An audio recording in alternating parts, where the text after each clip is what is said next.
অজ্ঞান তিমিরান্ধস্য জ্ঞানাঞ্জন শলাকয়া চক্ষুরুন্মীলিতং যেন তস্मै শ্রী গুরবে নমঃ।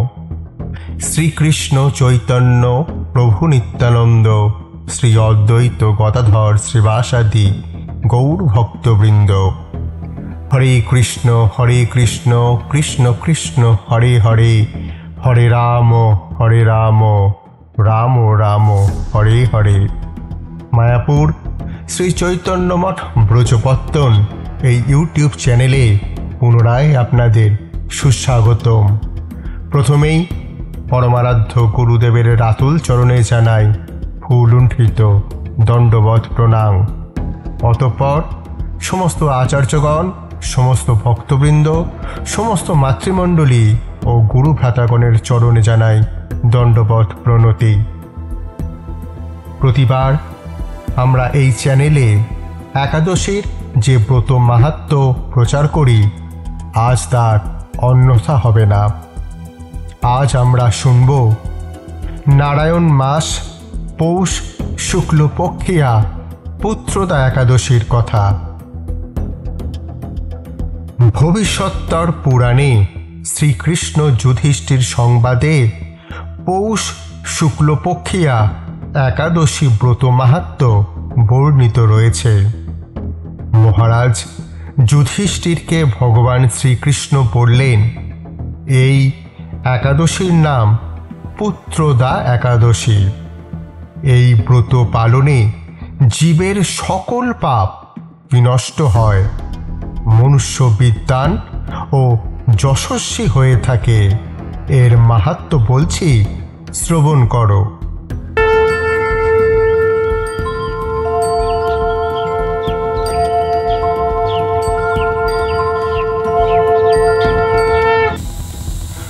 পুরাকালে ভদ্রাবতী নামে এক সুপ্রসিদ্ধ নগরী ছিল। তথায় সুকেতুমান নামে এক নৃপতি বাস করতেন। হৈবা নামে তার এক রানী ছিলেন। রাজা ও রানী নিঃসন্তান অবস্থায় বড় দুঃখে দিন কাটাচ্ছিলেন। এমনকি তাদের তর্পণ জল পিতৃপুরুষদের নিকট উষ্ণ বোধ হতো। পিতৃপুরুষগণ ভাবতেন, বংশে কোনো পুত্র সন্তান না থাকায় ভবিষ্যতে আমাদের উদ্দেশ্যে তর্পণ জল দেওয়ার মতো কেউ থাকবে না। পিতৃপুরুষদের এই দুঃখ বার্তা রাজা জানতে পেরে আরও শোকাকুল হয়ে পড়লেন।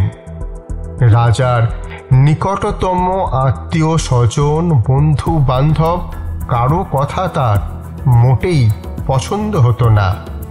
নিরাশার মধ্যে রাজা ভাবতেন, গৃহী হয়ে গৃহহীন হলে তার মনুষ্য জীবন বৃথা।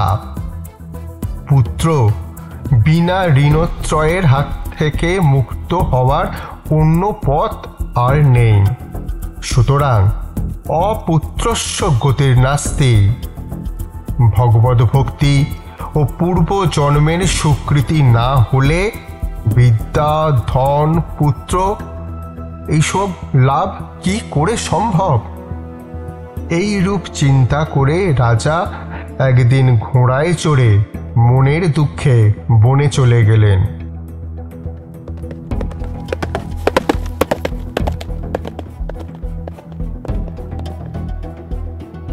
গভীর বনে প্রবেশ করে কোনো এক বৃক্ষ নিম্নে বিশ্রাম করতে করতে বাঘ, ভল্লুক, শিয়াল, সিংহ, হরিণ, হাতি, নেকড়ে, বন্য শূকর ছাড়া বিভিন্ন প্রকার পক্ষীর শব্দ শুনতে পেলেন।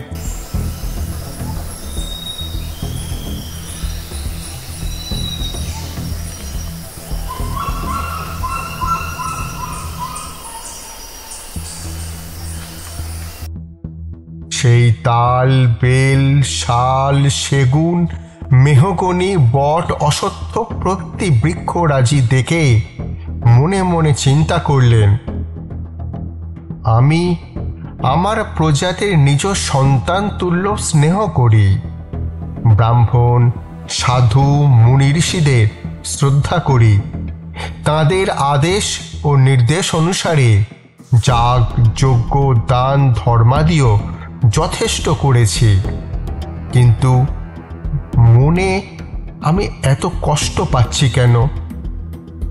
রাজা অস্থির চিত্তে ইতস্তত ঘোড়ার পিঠে আরোহণ পূর্বক পরিভ্রমণ করতে করতে হঠাৎ এক সরোবরের তীরে পৌঁছালেন।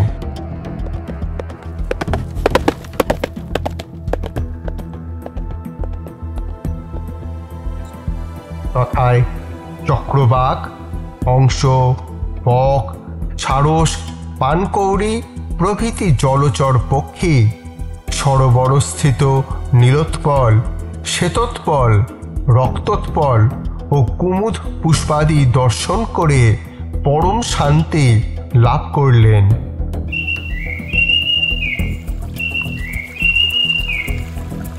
সরোবরের তীরে ধ্যানস্থ মুনি ঋষিদের দর্শন করে ঘোড়ার পিঠ থেকে নেমে হাত জোড় করে প্রণাম জানালেন।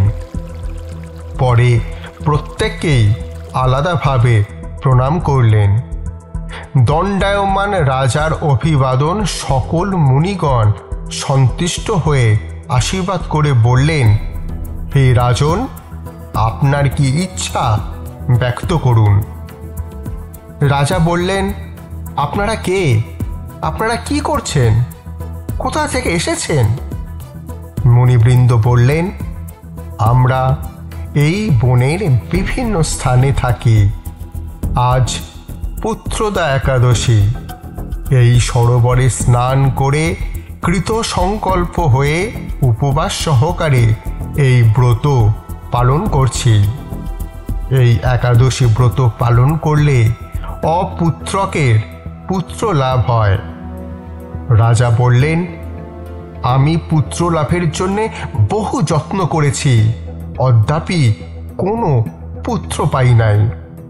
তাহলে আমিও এই একাদশী ব্রত পালন করব। সেদিন তথায় একাদশী ব্রত পালন করে দ্বাদশীর পারণ অন্তে রাজা গৃহে ফিরলেন। মুনিদের আশীর্বাদে একাদশী ব্রত উদযাপনে অপুত্রক রাজার মহাতেজ সম্পন্ন এক পুত্রের জন্ম হল।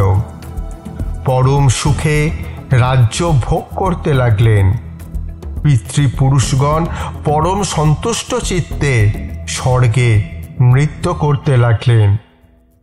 ভগবান শ্রীকৃষ্ণ মহারাজ যুধিষ্ঠিরকে বললেন, হে মহারাজ, এই ব্রত পালনে অপুত্রকের পুত্র হয়, অন্তে ভগবদ্ধাম লাভ ঘটে।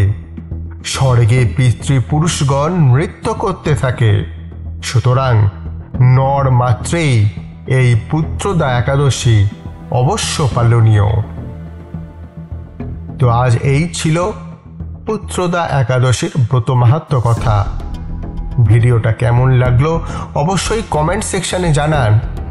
কথা দিচ্ছি, পরের দিন আধ্যাত্মিক এই রকমই আরেকটি ভিডিও নিয়ে আমি শচীনন্দন আবার আপনাদের সামনে উপস্থিত হব। ততদিন সুখে থাকুন, শান্তিতে থাকুন, আর কৃপা করবেন আমাদের যেন হরিভক্তি হয়, আমাদের যেন গুরুপাদ পদ্মে মতি থাকে। জয় অনন্ত কোটি বৈষ্ণববৃন্দের জয়। জয় আকর মঠরাজ মায়াপুর শ্রী চৈতন্য মঠের জয় এবং তৎশাখাসমূহ সমস্ত গৌড়ীয় মঠের জয়।